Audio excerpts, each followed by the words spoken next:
Facebook. And here we go.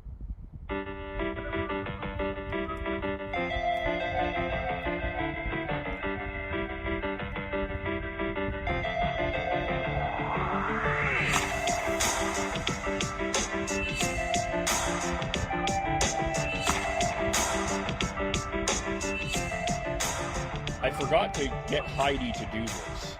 But Heidi, maybe we need you to do a Loooch as we begin this. I can't do...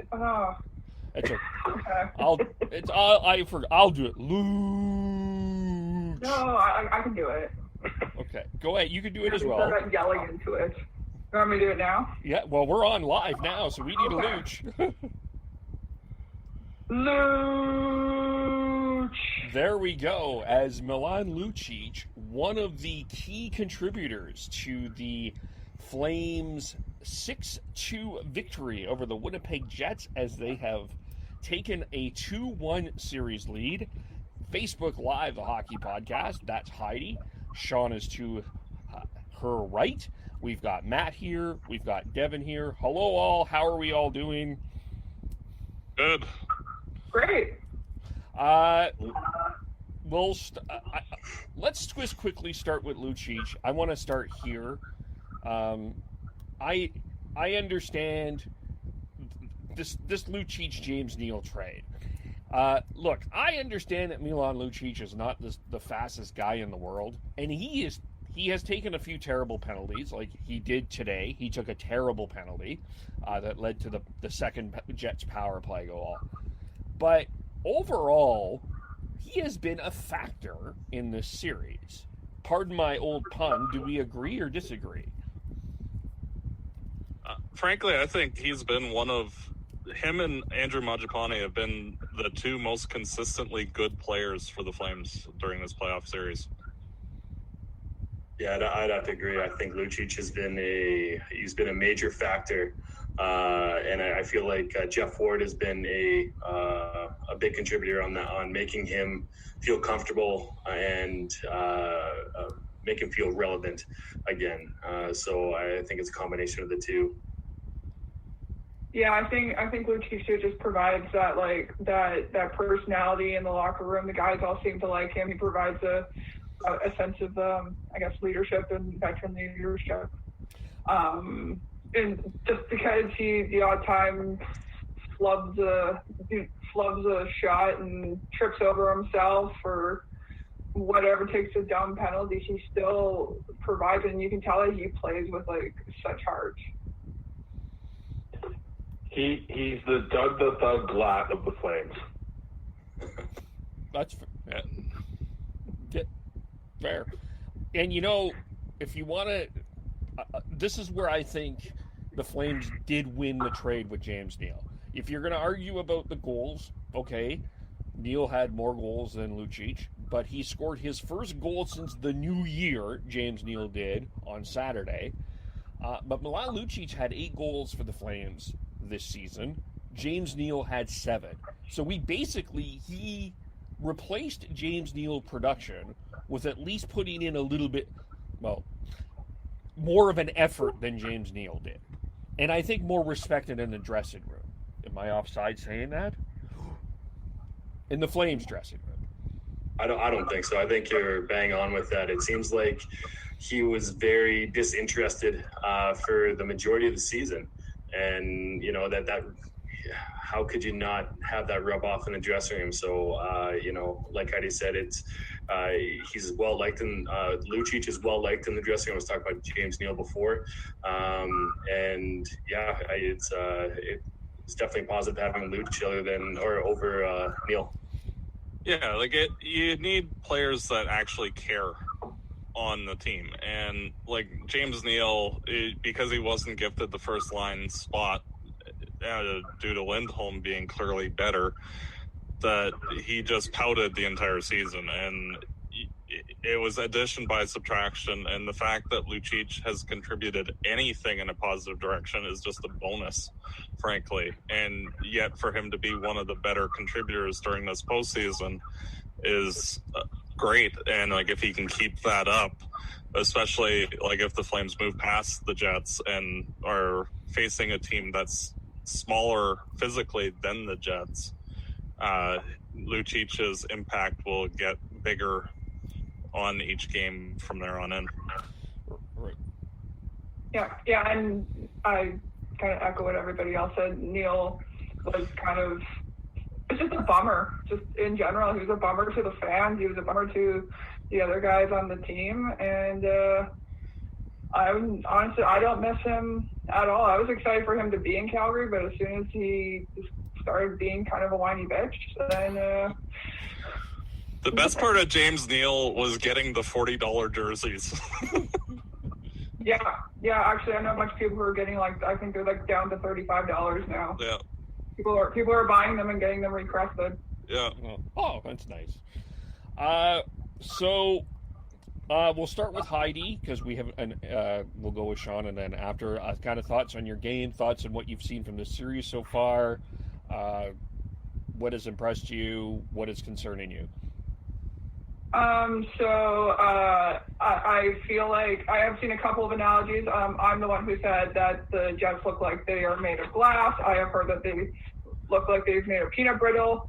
I heard somebody make a joke about how the Jets were made out of paper. A little bit of a paper airplane joke there. But I'm sorry if it looks like we're murdering the Jets. I swear we're not. Game 2 was super disappointing yesterday, and I was not actually... I knew the Flames would at least play a little bit better this game, but they looked so much better. It would have been nice if they would have played this way yesterday. Maybe the series would already be over.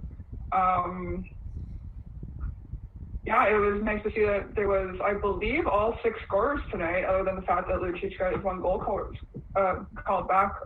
Different guys scored. So that's always nice. The only kind of line I didn't really see do much of anything was that 4th line, but yeah, I'm okay with what's going on right now. If the Flames can carry this momentum into Game 4, then we should have it. That's the key. Sean? Andrew Mangiapane is an absolute force out there. That's the biggest takeaway I've got for these 3 games. He's been he's been all over the ice. Every time something happens, it seems to be Mangiapane is the one who is creating the issue, and I think it's fantastic to see for him and for the Flames in that aspect. Matt? Could you repeat? My internet feed stalled. Kind of where are you at? How did you feel about today, etc.? Today I thought Jankowski was actually rather impressive. He threw a few hits and actually looked like he cared. It might have been his best game of the season. But, that's not really saying much because he's been bad for most of the year. But I think Mangiapane had a good game. I think Dubé played a lot better today after his rather poor performance yesterday. Yes. Devin and I argued he should have been scratched yesterday. Devin, are you glad he was in the lineup today? I saw better things today. I wasn't happy that he was in the start, well, not the starting lineup, but in the roster or on the team as of right now. But I feel like there are better contributors that are on the bench right now who have not seen the ice yet. And Alan Quine and Austin Zarnik, I feel like both those players could probably play better and be a more impact player than Dubé was and has been. Yes, he played better today, but I'm still not impressed, and he needs to show more.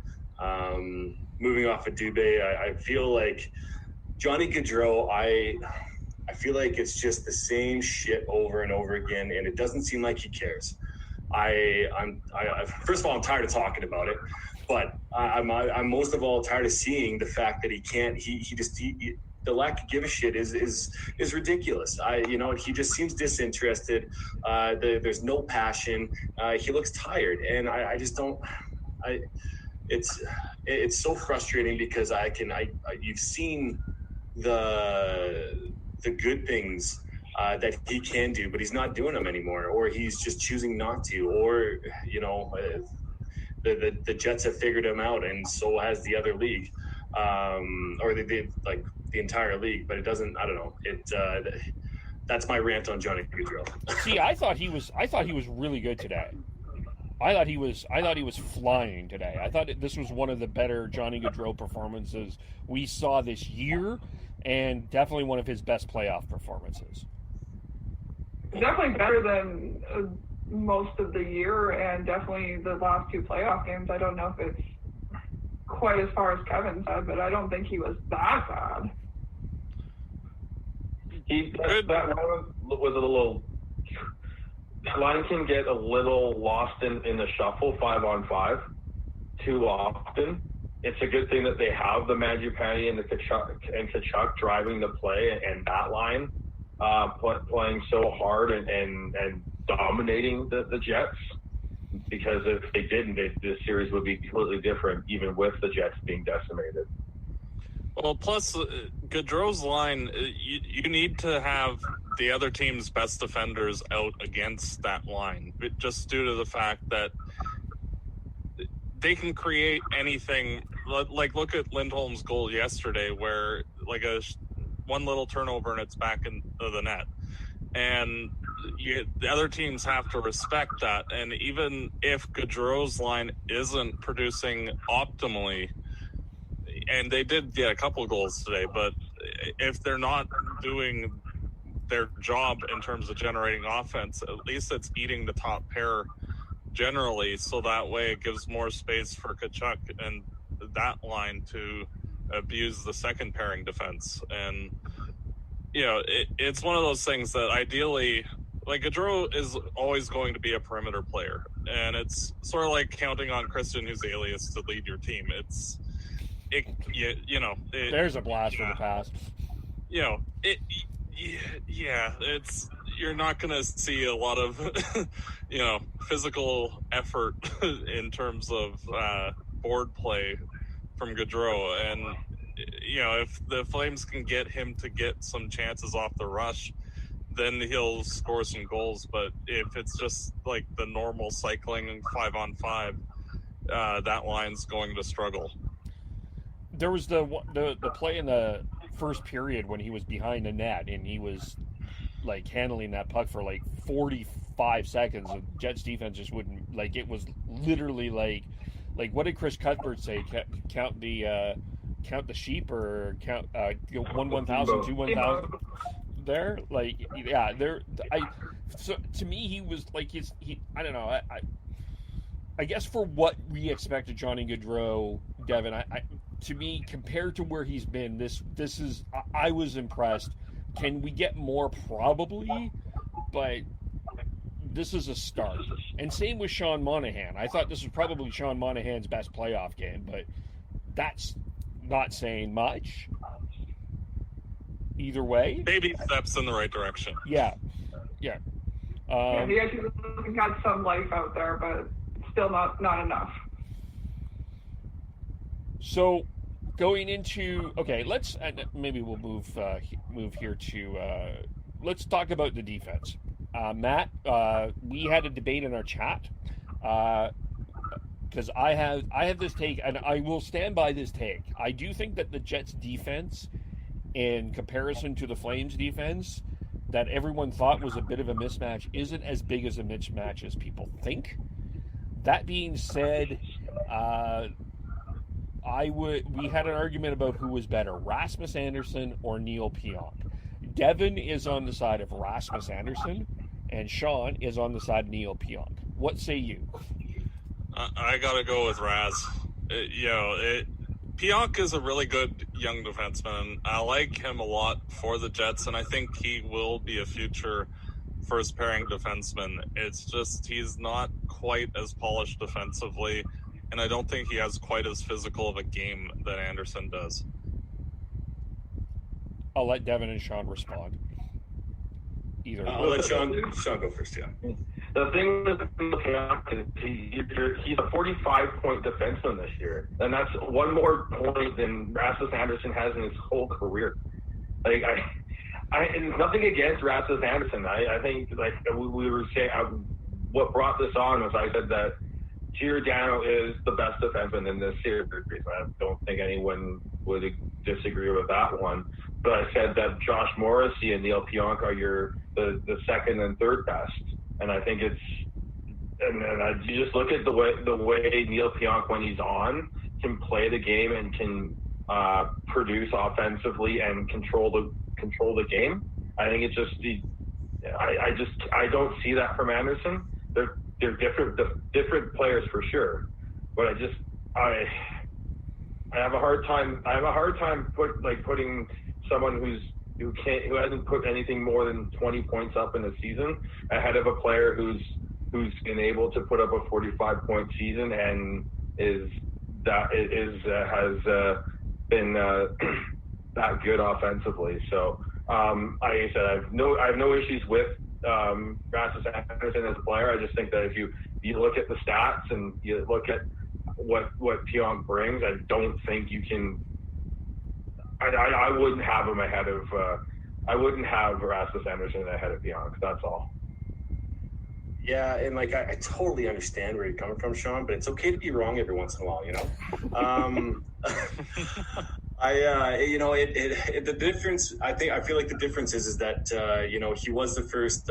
He was on the first power play, Pionk, playing with Ehlers, Kopp. Well, it would be Scheifele at this point, Wheeler, and Connor, and those are very dynamic players. So I feel like that is a contributing factor of why he has more points than Rasmus Anderson. I remember last year Rasmus Anderson was on the second power play unit for a little bit, but they are different players. I would rather have grit, and I feel like their speed is very similar. But yeah, I don't know. I just, as of right now, I would pick Rasmus Anderson over Pionk any day of the week. Well, to me, if you had a hypothetical trade of Raz for Pionk, I don't think either team adds anything. So, it's close enough, I think, where, you have a slightly more physical defensive defenseman who has offensive abilities and a slightly more offensive defenseman. It just depends on what your team need is, frankly. And, the Jets definitely need some offense from their blue line after losing basically everybody. So, and it kind of creates a little hole there when, 6 of your 7 defensemen go away. But, it's Raz, if Giordano and Gustafsson weren't there, he'd be getting first pairing power play time. And I think he'd be putting up 30, 35, 40 points himself. Because he does have a really good shot himself. It's just when you have, a Norris Trophy winner, you kind of throw him out there. Or a guy who scored 60 the year before, you throw him out there instead. Yeah, it's fair. It's probably partial development. I see both sides of that argument, for sure. Where do I want to go here? Or unless someone else has something while I'm thinking here. I'll jump in. I was really obviously impressed with the power play. The power play today went 3 of 4, and in game 2 it went 0-6, and that was the main factor throughout this all, because I feel like 5-on-5, you could tilt towards Calgary overall, but I feel like it was pretty even across the board. Well, if you look at the game yesterday, the Jets, when they were on the penalty kill, the penalty killers were basically stationary. And with our power plays today, you saw the Flames actually skating around with the puck and getting them out of position, which created the holes and openings for them to put some pucks in the net. Yeah, definitely a lot more active, for sure. But the power, I was really impressed with the power play. Even when they didn't score, they were putting the pressure on, which was good. Again, I don't know where this team was yesterday. I I don't understand like how the power play yesterday was just so bad and then it just turned around and was so much better.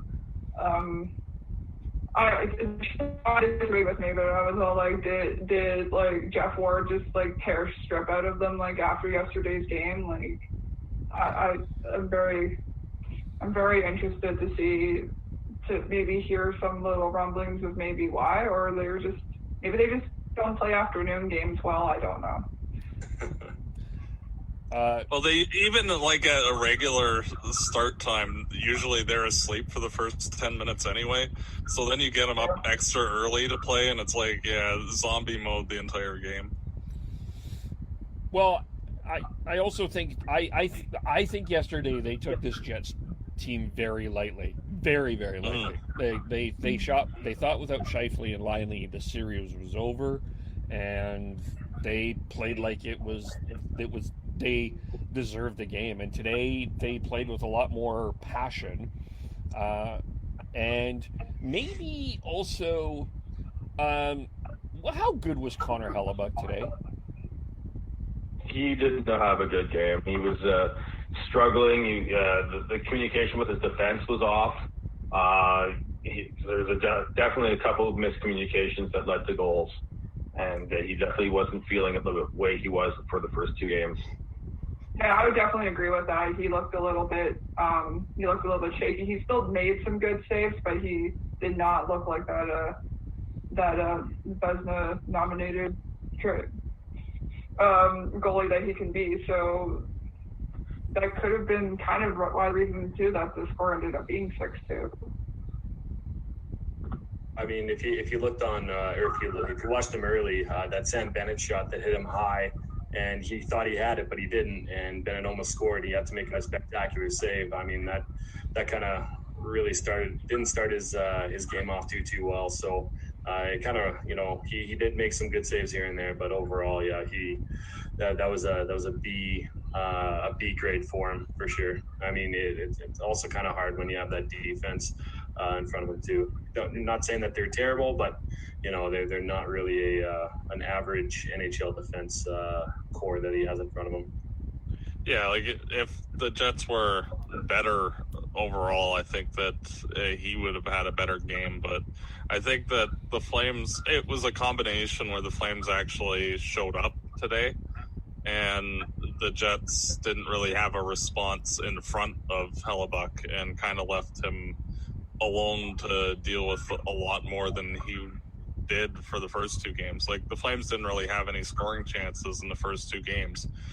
And like today, they actually were trying, and they generated more scoring chances than I think both games combined outside of the goals that they scored. And Hellebuck just had to actually make saves and try, which he didn't really have to with either of the other games. How have you felt how Talbot has played? Adequate.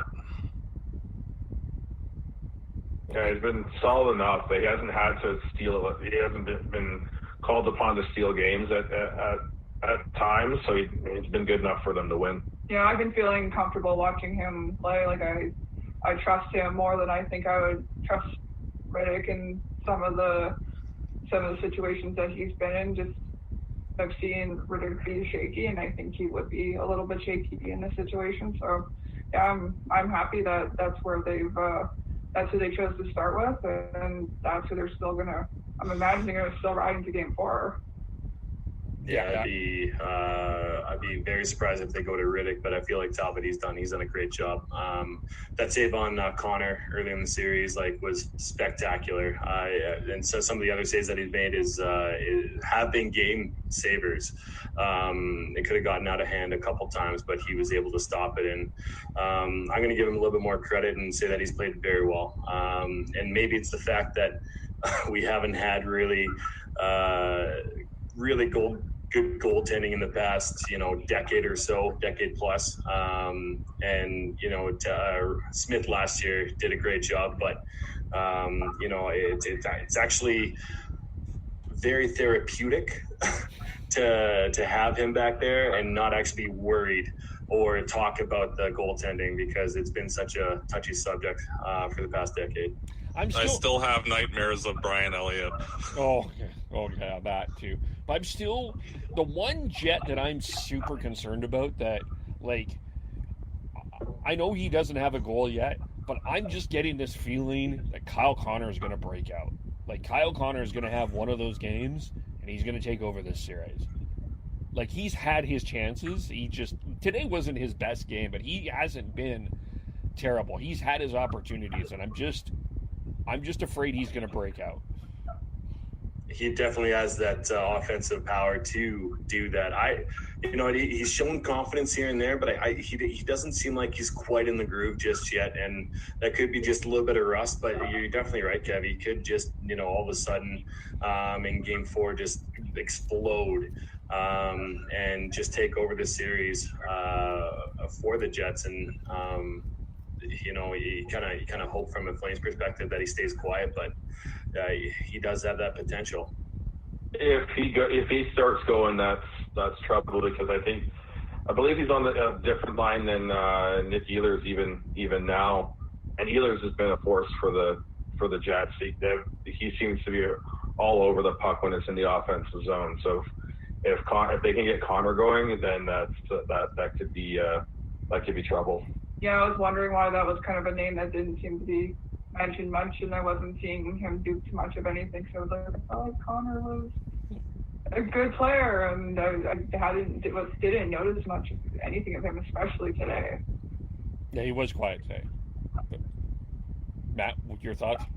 Oh, I think that Connor, he definitely has the potential to be more, but he was bad today.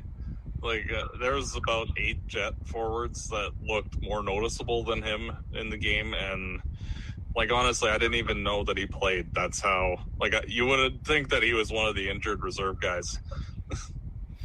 Yeah, it's just that's just my worry, though, is that's that guy I'm worried about. Is there something, has there been kind of an underrated thing that you've seen in this series or in this game so far that hasn't been talked about enough? I feel like the play of Ehlers has been he's proven this series that he's a playoff performer, even though he's taken a couple questionable penalties. I feel like he's emerged as a playoff performer, and that's going to be massive with the Jets going forward. He's definitely impressed me. On the Jets, the guy who's really impressed me is Adam Lowry. He's big. He's an absolute force for the Flames defense to handle, and I've been really impressed with how he's played and how he's been able to get in the face of basically everyone. I was actually going to say Lowry too. The big, as Sean said, like he's always up there in the play. He's a big dude.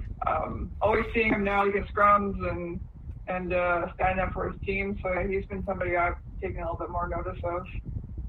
Kopp for me has been the guy who's really stood out because like I've always viewed him as more of like a third, fourth line filler type guy, and for him to step up onto the first line and actually score a few timely goals for the Jets has been huge for them thus far. And I'm shocked that he's played as well as he has, because you kind of like, after seeing him for a few years, you kind of like pigeonhole him in like the Lance Boma-ish, like just decent guy who might chip in every once in a while, but he's shown that he can elevate his game when needed. Yeah, can we just marvel of how great that goal was today on the power play? That backhand top Ched, that was unbelievable. Oh my God! And Talbot, yes, he should have had that, but that was a hell of a fucking play by him. Yeah. There's probably one like legit spot that he could have put that to make so that Talbot make it as hard for Talbot to save as possible, and he put it there. And it was just how quickly he got that puck up on the back end was just, mind blowing. Yeah, Talbot had no chance on that. Makes you really, sorry, Kev, just makes you really think that him on the third line with Lowry isn't really giving him justice. Well, they had him on the first line for a while, and then he's been rolling throughout the lines. I think they had him on the first line a little bit with Connor and Wheeler as well. So he's been rolling through. Just in like the regular season, because that's where he's been. Well, I think what's interesting is you're seeing the depth that the Jets have. Even Jensen Harkins coming in, couldn't make the team, was like AHL All-Star, like MVP type player, comes in and can be an effective player for them. It's from an outsider's perspective, it's unfortunate that we aren't getting Mark Scheifele and Patrick Laine in this series as well, because having them going in head to head with the Flames top players and the Jets depth would have been quite fun and interesting to watch. But once you lose two of your top six forwards, it's really tough to stay in the game. I think Paul Maurice is just like, okay, if you're a forward, you just get out there. Get out there. I don't even care what line you are. Just don't get hurt, okay? Somehow, just don't get hurt. Matthew Perreault, Tucker Pullman. Tucker Pullman came back and he had a growth coming out of his face. Like, good Lord, he looked terrible. Yeah, like he must be in so much pain, or he was on so many drugs, because that looked so painful. And I can't imagine even trying to like move and like walk with something like that on your face. Never mind skate and play hockey. Yeah. Yes, let's go throw a big body check now. Yes. They showed him after, and he was like howling it off because it had started to bleed again. Well, there was a nice pool of blood just right at the bottom of his, or the top of his jersey, bottom of his neck. But speaking of bad injuries, I wonder if we'll see Forbert back, because he took a puck to the face. I would not be surprised if he had a broken nose. Oh yeah, it looked like the puck deflected right off of Talbot, right up onto the bridge of his nose. So as soon as you said Garrett Forbert, I held my face. Like, it just, I pictured that. I was like, ow, Can't imagine. He's probably going to have a bubble on if he's playing, but if he's not, I would expect Stone to jump in the lineup. Okay, so leads me to one other topic here that I think I'm not going to get a lot of agreeance on here. Maybe one person will. I did not like the Sam Bennett hit on Matthew Perreault. I think that there is a legitimate concern that he may not be able to play Game 4. Brian Burke did mention that in the second intermission. What did we think of that hit? I'd be surprised if Bennett is in the game. I thought that was borderline at best, and it wasn't. It didn't look good from behind there. It was tough to see Perreault on the ice like that. But I feel like that he if not a fine, he might get a game or two for doing that, because it was definitely boarding and checking from behind at the same time. Yeah, with Perreault's knee extended like that, it just not a good look for Sam on that one, unfortunately. But not much you can do. Do you think we see him Game 4? I think it'll be a fine. I don't think it'll be a suspension. I think he'll get some sort of supplemental discipline on that, because it wasn't called on the ice. I've noticed a bit of a track record on that with the NHL. If it doesn't get called, then they actually end up penalizing them afterwards. I think it was just a 2-minute minor, but I wouldn't be surprised if he gets a fine out of this.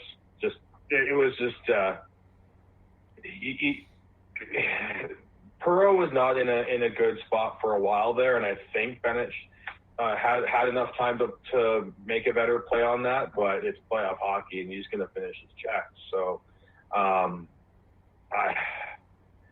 could see it, but I won't be surprised if there isn't anything. And I was saying in our chat earlier, like I really feel like I don't understand what's a good hit and what's not anymore, because I see things that don't look that bad and everyone's like, it's boarding, it's a fine, and then I'm like, oh, that hit looks terrible. They're like, no, it's clean. I'm like, I don't know. I need to make an opinion about this, because I feel like I'm just going to be wrong anyway. Well, it's like the playoff hockey and what exactly a penalty is, right? Well, it's just an inconsistent reffing. You know, I was on with the boys for Canucks breakfast, and I was like, you know what, yeah, you got to play outside the refs. So, you know, if they call something, they call something. But you know, I don't know. The past couple games that I've seen of the Leafs and Flames, it's been Bush League at best. Sorry, T Noble, but I don't agree with his assessment of it. He said in our group chat that it's hard to assess where the playoff quote unquote reffing is going to come in, and I don't know. I disagree with that. You gotta set a precedent across the league, and it's hard. It is hard to do that with as many games going on at once and having such a microscope on it. But it's fucking bullshit. God damn it, I'm pissed. Tell us how you really feel. Oh. It is tough. The reffing has been like the tough part is like if you're a fan, you're like these stupid refs. But like even like the Oilers game last night, there was the penalty on Riley Sheehan, I think it was. It's like there was inconsistent. It's inconsistent, and that's the frustrating part. I think for everybody, it's not like a trip in the first period is not a trip in the third period. A hook in the first period is not the same hook in the third period. Like that's part of it. I'm curious what Matt thinks. Yeah, well, like if you look back to like the Furlan series against Vancouver, like the hit that Bennett threw wouldn't have been out of line in that series, but like especially in this year's quasi playoffs, like it's so hard to like some of the penalties, like the trip on Monahan, where he was trying to shoot the puck back and he kind of got tripped up a bit, but not really. Like that's not really a penalty, and yet that was called. Or Morrissey, like one hand slapping Mangiapane and getting slashing. It's like if that's a penalty, then you're going to be calling like 4,000 penalties a game, and like there's just no consistency with that.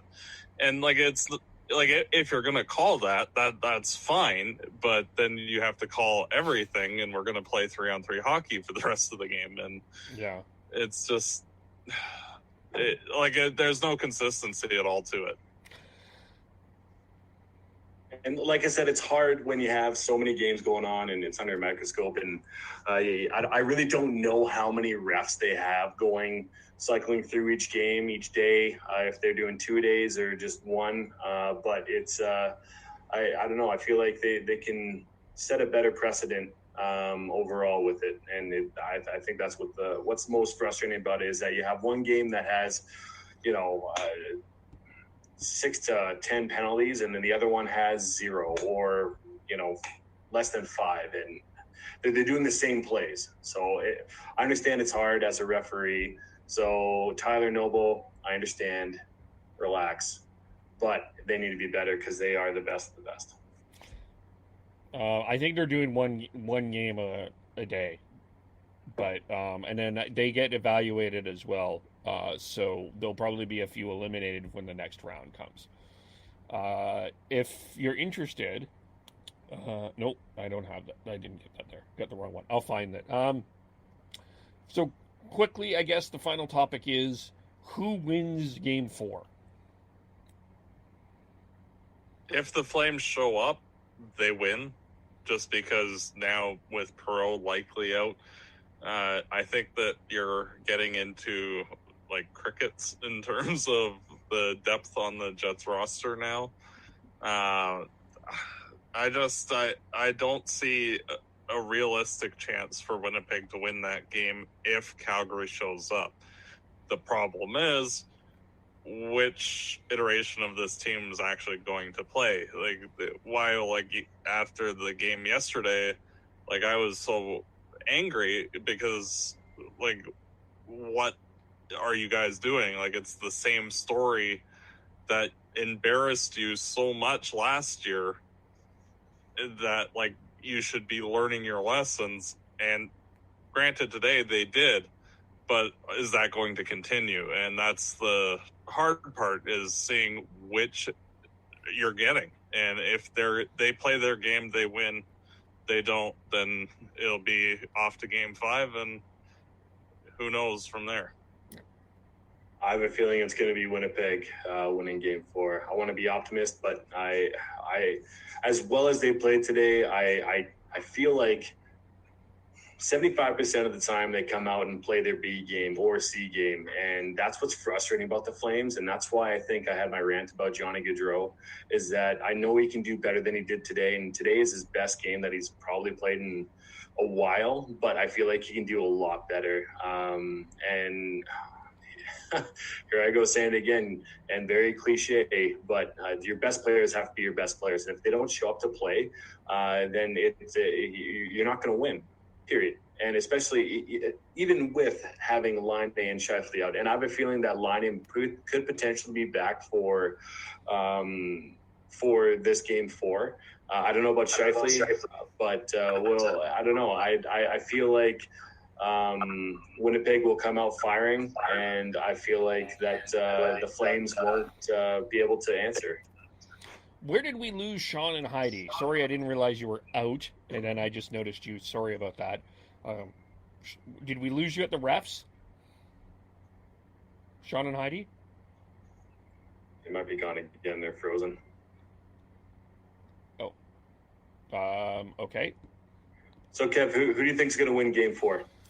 Or game 3? Game 4. Game 4? I'm, interesting. I am going to go with Winnipeg because I'm a cynic. I'm with you guys. If they show up, then great. Then if they show up and they play the game that they played tonight, then that's great. But I haven't been confident all year that they've been able to do that. So I'm going to go in as a cynic and say that it's going to be a 5-game series. So we have, hopefully we'll get, and then we're having trouble with the video now. So that's great. There we go. Little inside baseball. I love it. Yeah. So we're having a little bit of technical issues. All good here.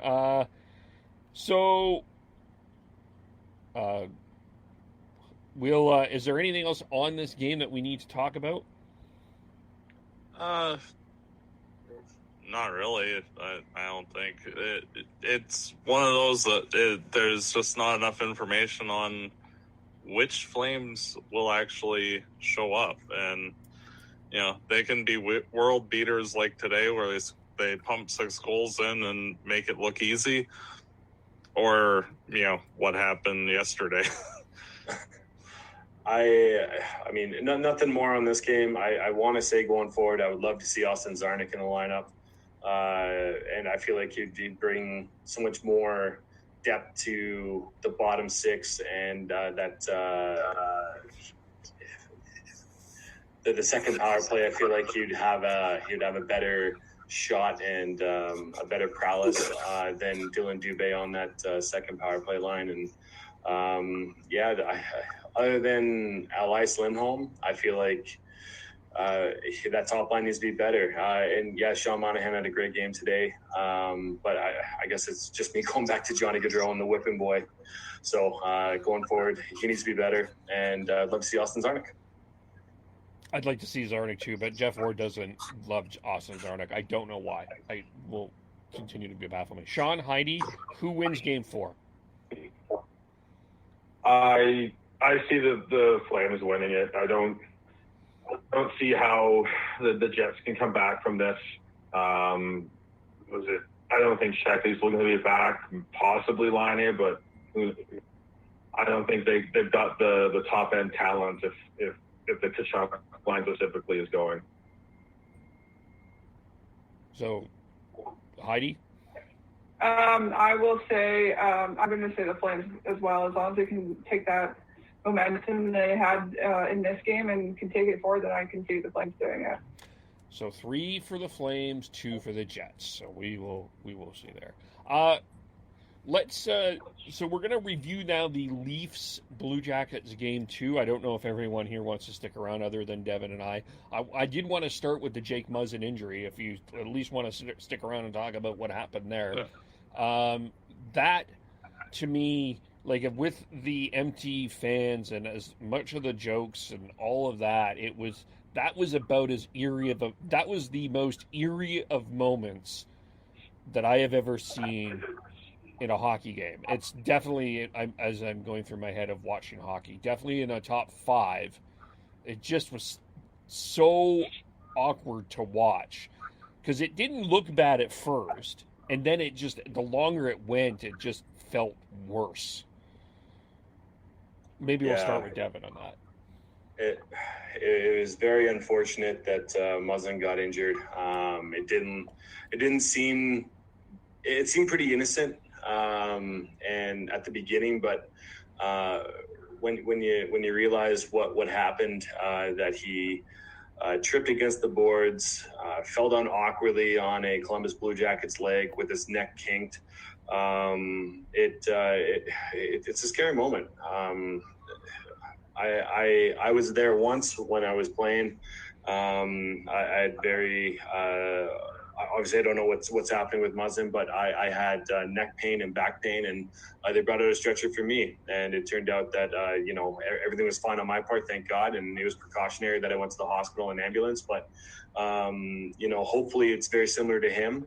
But it sounds like that he did have a history with back issues when he was a teenager, and so that is very scary. And if he doesn't come back to the Leafs lineup, that's a massive loss for the Leafs. And going forward, you really just hope, first of all, outside of hockey, the best for Jake Muzzin. But yeah, it was a scary moment, and definitely, top 3 moments for me watching hockey live, where it was very scary and very eerie. Yeah, it reminded me a lot of when Jay Bouwmeester or Yuri Fisher or Rich Peverley had heart attacks on the bench, and everybody's just like, well, what's going on? What's happening?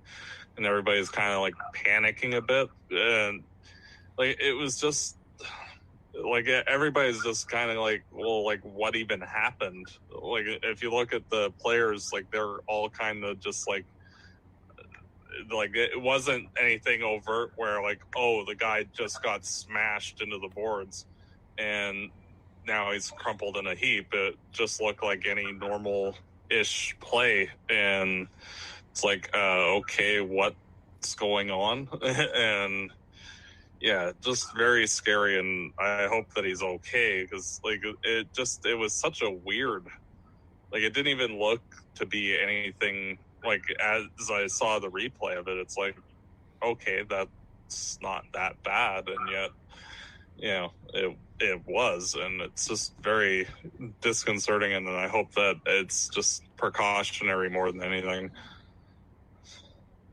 Normally you would have some sort of background noise of the crowd murmuring and basically having this kind of conversation, or what happened, and you have all that sort of background white noise, but not all you heard was silence, and that just ratcheted up about a lot on the weird eeriness factor. Yeah, I remember I called a game this year for the Greater Vancouver Canadians, and someone was down for a while. I can't remember if there was a stretcher player or not, but it sort of reminded me of that because it was an empty building. There wasn't a lot of people in the crowd. And it's and from a play-by-play perspective, I got to give Jim Houston and Craig Simpson a whole bunch of credit for how they carried through that, because that is like, you just don't know what to do there too. It was just because that was just going, it was going longer and longer. It was because they were having trouble getting the stretcher together, and that was it was awkward in that sense. But it was just was so eerie. But Heidi, yeah, I sorry, Cam, I'm going to jump in here, and I don't know if this is proper etiquette, but Mike Milbury did not have good things to say when the first thing happened, or when the incident happened. He said, "Not a bad idea to stay down and get a whistle." By the way, and he followed up by saying, "Not to question his integrity, though." And to me, that is just disrespect. It's completely bullshit that a color commentator, a person that people look up to, a person that people listen to for the proper, for like just calling the game properly and having respect for the players. I am completely disgusted with his comments, and I feel like he like there should be something that happens with him going forward. Mike Milbury, I don't know. I'm pissed off with it. It's disgusting, and it should not be a part of broadcast or any part of hockey going forward. can I give you a perspective though that's from sitting up there, that I'm not. I understand your anger, but I'm going to give you a little bit of a different perspective, because what he, like, if you look at the video, Muzzin's head was up when he said it. It looked like the train. He was like, for those that are not watching, I'm literally trying to sit like Jake Muzzin. He was sitting up, and it looked like it didn't, at that time when he said it, it didn't look like there was going to be a need for a stretcher. And I don't think he's at the rink. I think he's in the studio. So even if you're looking at the big screen that you're seeing there, I'm not sure he's getting the entire ambiance of exactly what is going on. I totally understand what you're saying, but I don't like I think I'm going to give him a little bit of the benefit of the doubt, because I don't think he knew what was about to happen. And it's so tough when you're up there, when you're trying to kind of figure out what is going on.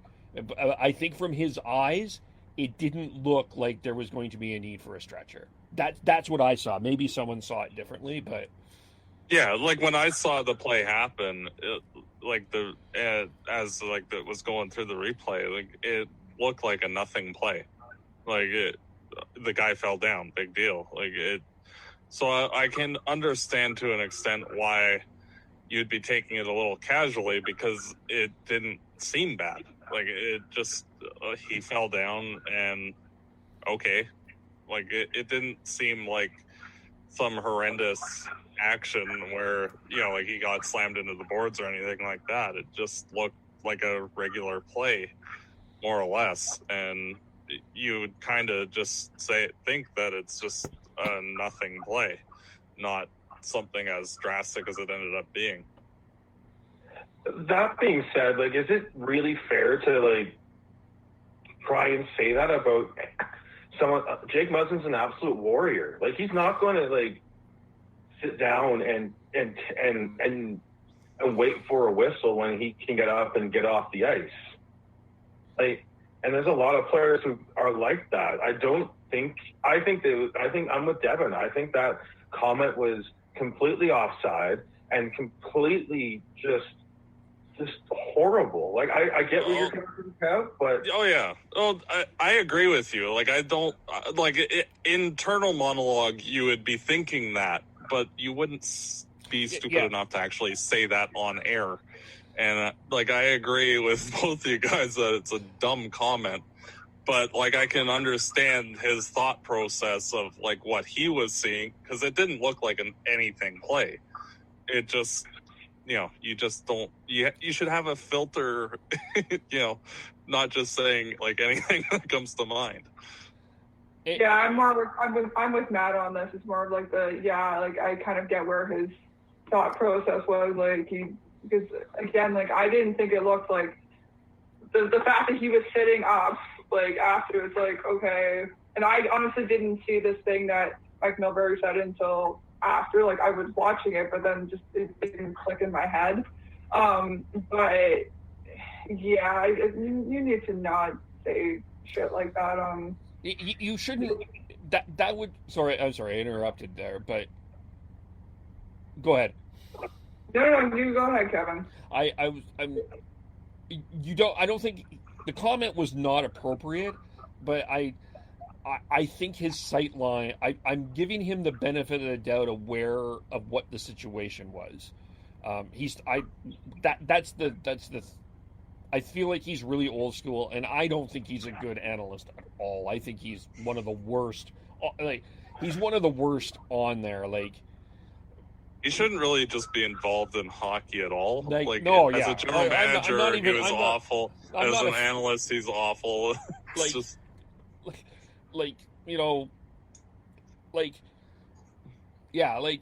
I'm more willing to like that's my explanation for it, but I'm like, do I like Mike Milbury? Do I think do I want him in the game? No. Like I'd be more willing to defend a guy like Brian Burke who he said he says sometimes off the cuff things. I just don't see where Mike Milbury has truly contributed to the game. So from that part, yes. And I do see the point too about saying that about a guy like Jake Muzzin. Like the comment in general was stupid either way, and that shouldn't have come out of his brain. But you know what? I understand if Jake Muzzin gets up and is case to the bench, and it's like, okay, yeah, as an analyst, you shouldn't say it at all. But I can understand the thought process of saying it once he's up and skating again. But Matt said it best. He's like, well, it's stupid, but it's Mike Milbury. I don't know. Stupid. He's the guy who threw a shoe at someone. He's a guy that gave Rick DiPietro a 30-year contract. The New York Islanders are still paying Rick DiPietro.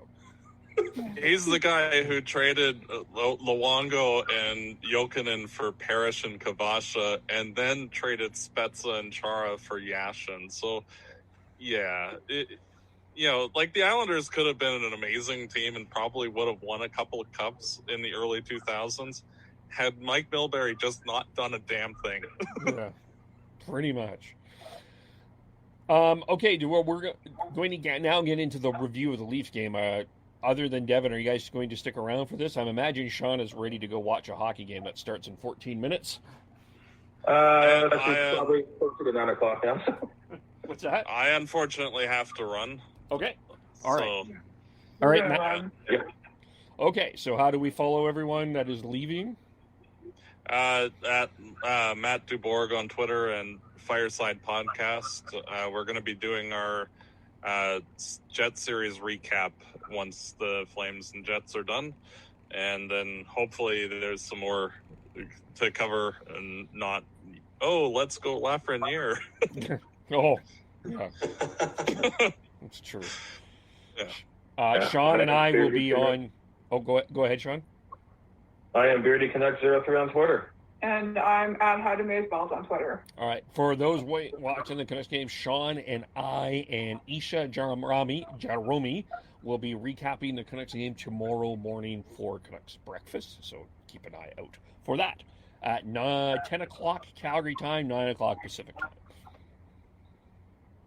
All right. All right. Thanks. Thanks all. Just leave it Devin and I. There we are. Okay. I got to apologize for bringing that up, but I just have a passion for making sure that the correct thing is said, and just the fact that he said that really pissed me off. So I thought of bringing it up, and it turned into a 10-minute conversation. So it's fine. I'm glad you did, because I totally understand where you're coming from on that, but I looked at it also from, like, if I was being in a play-by-play booth, it's it's so tough to figure out what that moment is. And if he's not in, like, I was trying to go through his thought process, but that doesn't mean that what he said was right. No, and don't get me wrong. Like I completely understand. Whenever I critically think about something, I try to think about both sides and come to a conclusion in the middle. And to me, what he said was wrong. But I do understand kind of the homerism of it all. And that's. It's not even homerism. It's humanity, though, right? Like, you don't like to hear that about a guy that's going down. Like, it is a stupid comment. Yeah. Anyways, let's move on. All right. So this was interesting in the sense that the Toronto Maple Leafs probably got some feedback on the reviews of having one of the most boring games in the first game of the series.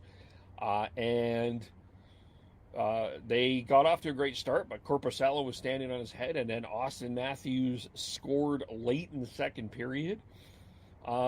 This was certainly the best game of the two for the Leafs in this series, and probably one of the better playoff games that they played in a while. Yeah, they definitely came to play even throughout the first. They played very, very well. Came out with speed, tenacity. The shots on goal after the first were 15-6 for the Maple Leafs. After the second, it was 28-12, and even just saying that, they only had Columbus only had 2 shots halfway through the second period, which would have made it 8 shots altogether within the period. So, the Leafs took it to them, and they finally, by the end of the second, they were able to get a past Korpisalo and break that goose egg that he's had for the first game and a half or game plus and a half. And, it was relieving to see that the Maple Leafs efforts were rewarded. And one guy that I thought was really strong that was not strong in game one was John Tavares. All over the ice, had a lot of chances. I thought the forward speed for the Leafs on the I almost said the Jets. The Blue Jackets defense was a huge factor today. Yeah, Tavares, he stepped up in a big way. Again, that it was a massive miscue on the Blue Jackets to leave him wide open for that breakaway. He had a breakaway from his defensive blue line, pretty much. And if you know anything about John Tavares. Sorry? The Blue Jackets went on that second goal. They all 5 were up in that play. And I mean, they did have an offensive chance, but the Toronto Maple Leafs decided to shut that down. And like I was saying before, if you know anything about John Tavares, he's not fast, but he had a breakaway from his defensive blue line, and it was good on him. I find it hard being a player and having that much time to think about what you're going to do on a breakaway, but good on him for getting it past Korpisalo, because he had a bunch of chances before in the game and couldn't capitalize. And him being the captain, I'm happy to see that his efforts paid off and that he was able to contribute tonight. Yeah, and another thing that I thought was pretty key. Another key thing is Freddie Gauthier out, Pierre Engvall in. I'm more of an Engvall fan, and I think he brought a lot more energy to the game. He definitely did. I'm not a Gauthier fan. I'm with you. I'm more of a Pierre Engvall fan, but he did bring a lot more. I thought he did great on the PK when he was called upon, and it's funny how we're talking about the fourth line being a factor in games, because within having a fourth line, you want to have them to bring energy. You want to have them to have a bit more grit and determination. But I feel like Engvall, he doesn't bring that much grit, but I feel like he brings that much energy, and he was very similar skating style to Jack Eichel. I'm not saying he's as fast as Jack Eichel, but like he has a different style and the way he skates, and it brings a lot of speed. to the game. And I feel like him combined with Jason Spezza, who's a bit slower and who can bring a lot of leadership to the team. And you have Kyle Clifford down there and as well in the fourth line. And he came out to play today too. And, hats off to that fourth line. I thought they played great, especially with that Clifford hit in the first period. Yes, yeah. Every Leaf forward had a shot on goal, led by Marner with 5. No, sorry, Tavares had 8, Marner 5. Nick Robertson had 4.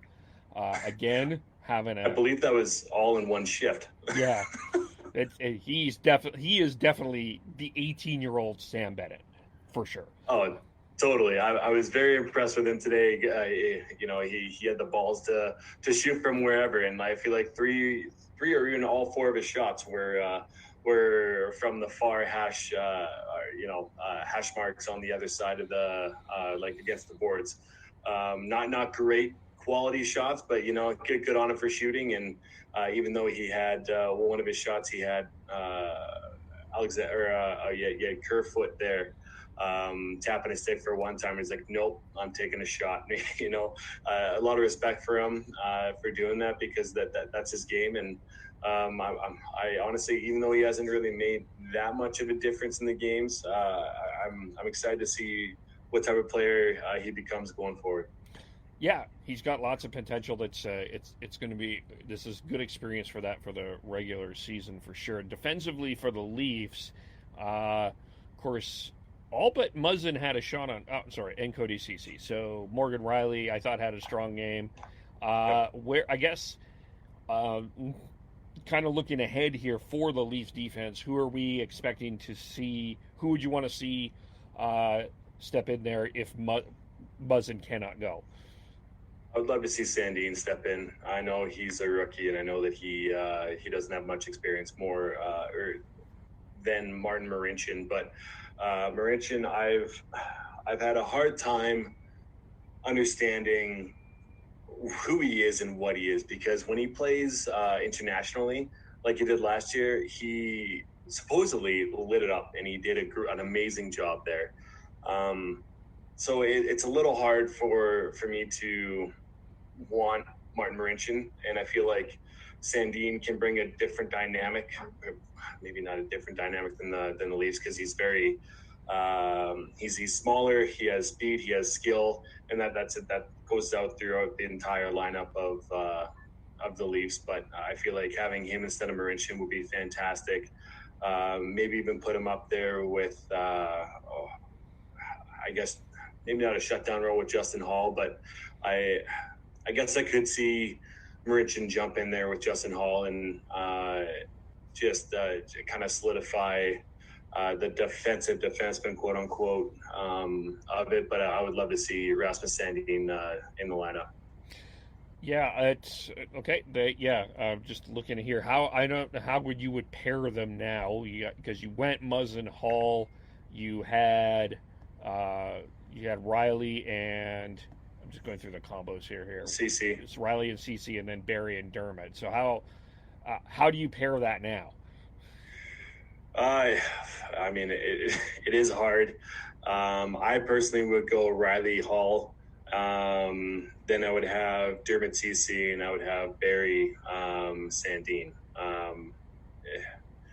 It's really hard to figure out what your quote unquote shutdown role is without Jake Muzzin there. But I feel like Morgan Riley would kind of be a good in between, because he does have a great defensive game and he does have a good offensive game. And Justin Hall being more of a defensive defenseman, having that mix of the two, I feel like would be very beneficial for the Leafs. Whenever I think of a perfect pairing, I think of an offensive defenseman and defensive defenseman to kind of offset each other to kind of make each other kind of equal. Okay. Yeah, it'll be interesting. Now, I'm a big Morgan Riley fan, so and I actually like Justin Hall. I think he fits well. I like that Muzzin Hall pairing. Muzzin certainly looks more comfortable on the left side than he did on the right side when Babcock was coaching, for sure. Yeah.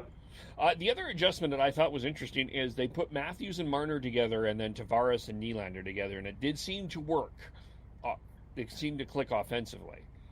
I really love that. I love it. I feel like with Babcock on the bench and signing John Tavares probably came here to play with Morgan Riley, Mitch Marner, and as one of the reporters said in their after the post game press conference, they called him Mitch Marnie instead of Marner. Mitch Marnie. I forgot about that. Mitch Marnie. So hopefully that sticks. But I love it. The fact to me, whenever I played, I love playing with my friends. I love playing on the same line or defensive pairing with people that I jive with or a person that I jive with the best. And because you want to compete for that person and with that person together. And I know that Mitch Marner and Austin Matthews are really close. So I love that, honestly, and I feel like Nylander and Tavares kind of have a similar style of game where they like to slow it down and they can feed off each other that way. So I really like those dynamic duos up top. And actually, I would even go as far to say I would love to see Mikheyev up on that line with Marner and Matthews because he has a lot of speed, he has size, and I feel like they would complement each other very well. And having kind of a slower, more methodical line of Tavares, Nylander, and Hyman. Not saying Hyman's not fast, but I feel like Mikheyev has a higher upside in playing with more kind of high-flying, dynamic players like Marner and Matthews would be beneficial for the team and for his development. Okay, so put Matthews had the 3M line. Sorry, Yeah. Did I steal that from a certain team? And then you have Tavares, Nylander, and Hyman. Hyman. Yeah. It's interesting. Certainly the combinations gave the Blue Jackets defense some trouble, and I didn't think the Blue Jackets forwards had a very strong game, and Torts did not either, as he was yelling at several of them as the TV continued to show that. So, and I feel like the lack of shots throughout the first two periods were kind of it showed how good the Leafs can be, and the Leafs, when they come in with speed, when they're able to penetrate the middle of the ice and create those offensive chances, I feel like they are a better team than the Columbus Blue Jackets. But if the Blue Jackets are able to close off the middle of the ice, make sure they don't come with the neutral zone or the Leafs offensive zone with speed, then the Blue Jackets will be successful. But today they weren't able to, and they weren't able to capitalize on the chances that they had going the other way on Freddie Anderson. I mean, there definitely were some defensive, or I guess in the offensive zone, they came back with odd man rushes against Freddie Anderson and whoever was on D. But with the way that Keefe deploys his lineup and the way that Dubas has kind of constructed his roster here, that's to be expected. Well, you're not gonna, if you're getting 20-some odd shots on goal on the Toronto Maple Leafs, you're not going to win. Like, Freddie Anderson is too good of a goalie to beat. You're not going to beat him with less than 25 shots. You need to pepper. You need to take that. Take that to the net, and you need to create those opportunities. And if you're not able to do it, that you're right. It's the Leafs game to win for me. Mm-hmm. What else? Is there anything else that we missed that we need to talk about with this game? What are you expecting in Game 3? When is Game 3? It's on Thursday at 5 my time, right? Okay. Yeah, it's going to be Thursday. Yep. 5 o'clock Pacific, 6 o'clock Mountain Time, and 8 o'clock Eastern. It's going to be another marathon of a day because obviously on this podcast we cover Canucks, Maple Leafs, and Jets, and at least there's 2 games in between the Canucks and the start of the Maple Leafs game, and the Maple Leafs piggyback onto the Flames and Jets as well for a little nightcap for you. Yeah. So it's like I'll have tomorrow. We'll have tomorrow kind of off, and then back to the grindstone on Thursday. But we'll figure that. We'll figure out the schedule for Thursday in terms of that. But what are you expecting Game 3?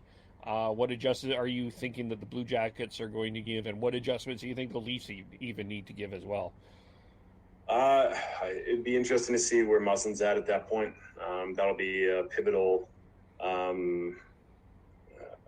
issue or pivotal player to kind of watch and exactly see what is happening there going forward, because that defensive pairing, Hall and Muzzin, have been amazing for the Leafs. And even when Muzzin was out earlier this year, he was missed massively. So I think that's going to be a pivotal point. And once again, if the Columbus Blue Jackets decide to play defensively and are successful defensively, then it's anybody's game. But if they're peppering Korpisalo like they did today, then Korpisalo and the Columbus Blue Jackets, I feel like, don't have a chance. And I feel like Matthews, from the past two games, from the first game to the second game, he has gotten better. And I feel like he will just keep on getting better throughout the playoffs or throughout this qualifying round. And potentially, if they do well, they'll go into the first round. But I do want to say one thing that stood out to me was Freddie Anderson. I thought he was amazing. He recorded the first Leafs postseason shutout since Ed Belfour, April 16, 2004 versus Ottawa, and I thought that was that was massive. Definitely a big confidence boost for him, and hopefully he can carry that confidence forward to finish off this round and on to the next round. Yeah, he's been stellar, and I really think Austin Matthews has had his game face on both games. I know he didn't get any points, but he got 6 shots on goal, and yes, Seth Jones was blanketing him all game 1, but I still thought Austin Matthews, to use your phrase, Devin, he gave a shit. That's a lot of what this playoff battle is certainly going to be about. Want to make sure we got everything. Did we miss anything? I know that it feels like this is a really short recap compared to what we just went through with the Flames. So I think we're good. If you're listening to us live right now, the Hurricanes have won their qualifying series 3-0 against the New York Rangers. They won 4-1 today, and they're off to the first round of playoffs. And you know what? I'm not surprised with the coaching of Rob Brind'Amour. He's first class all the way, and his team comes to work, and especially when you have the work ethic of Rob Brind'Amour and the high-end skill of Tara Vinen and Sebastian Aho and the young talent of Svechnikov. It's gonna work out in your favor. So good on him. So the Carolina Hurricanes win the first playoff series in NHL history in August. Yes. That's the historical part. You know, the irony of it all is that it's on the back of James Reimer. For us Leaf fans, we know what he's done for us in the past. So you know what, I love Reimer. I'm happy for him that he got the chance to play today over Mrazek, and good on him for getting the win. But it does sting a little bit. I want to bring up a controversial point, though, now that you bring this up, because to me, no, it's not about Reimer. It's with this round robin. I've been kind of fat. I don't think a lot of people have spent a lot of conversation talking about what this round robin actually means. I think, obviously, because all of the Canadian teams are in the qualifier, I think that's our focus is there. But the idea that you're reseeding the matchup, which I support, I think it makes it fascinating. But aren't there? if I'm a top 4 team, if there was a team I want to avoid, one may be Pittsburgh, the other one would be Carolina. Yes, you'd avoid both of those, like it's the plague, or like it's COVID, if you will. Yeah. Which means probably like winning that section. But like if you're, because it's kind of interesting the way that this is working out, because there's only been the 4 round robin games, the round robins. Everyone's played once right now, right? So. Mm-hmm. You kind of can see who's winning which series or not if you're the round robin team. It's an interesting little scouting advantage. I don't think that this has been caught yet. No, and I feel like with the whole round robin, those are meaningful games to the players, but they aren't so meaningful to the viewers if you're not a fan of those teams. And you don't know who you're going to play. And so I feel like with it being, 4.5 months off, you want those games that mean something at the forefront. And then you kind of see who filters in after that. So my question to you, Kev, is if you are the number 1 seed in the East or you're the number 1 seed in the West, would you like that team to pick the team that they would play? Yes. I actually think that would have been a much better way to do it. It would have been a draft. That was my idea. You draft them. Oh, that's right. Yes, it was. Oh my God. It was my idea. You have the draft. You draft them. Yeah. Because with COVID happening and this all being pretty much a gimmicky thing anyways, I might as well go balls to the wall with it and just fucking go for it. Yeah, but because it is an interesting advantage in terms of because they haven't played much, so they can kind of see where teams are at. Like Carolina's already played 3 games, and the round robin folks have played 1. And then when that series starts next week, that's kind of interesting who will have the advantage, because Carolina's going to be well rested and well rested, or the fact that they haven't played in a while and could be rusty. Yeah, they could be rusty, even though you're talking about basically a week away from the round 1 of the actual playoffs happening. So, yeah. And Kev, are you going to watch the Canucks game from the beginning? Yes, I think I think. Did someone score? Yes, they did. Let's see. Okay. Let me just look here. Don't tell me. I will look at scores. Based on the messages that we usually do in the chat, I'm going to assume it's Minnesota right off the top. And I'm wrong. Do you want me to tell you? It's Vancouver. Oh, good. So Vancouver got off to a great start with a 1-0 lead. So Vancouver is leading as we are recording 1-0. With Tanner Pearson sniping it top corner. It was a great shot. I have it on just behind my laptop, and I thought I'd ask before I kind of ruined it for you. I was a little nervous there, but okay, good. It's okay. All right, well, let's leave it there. We'll get to watching the Minnesota-Vancouver game. Reminder again, Sean, Isha from the Soda Pod, and I will be recapping the Canucks game tomorrow in the morning, and then we will figure out Thursday's schedule at some point tomorrow as we have the Leafs, the Flames, and the Canucks in action. And Devin, how do we follow you? I'm Gordhouse09 on Twitter. All right, and I am, of course, KEVULE, podcast _hockey on Twitter.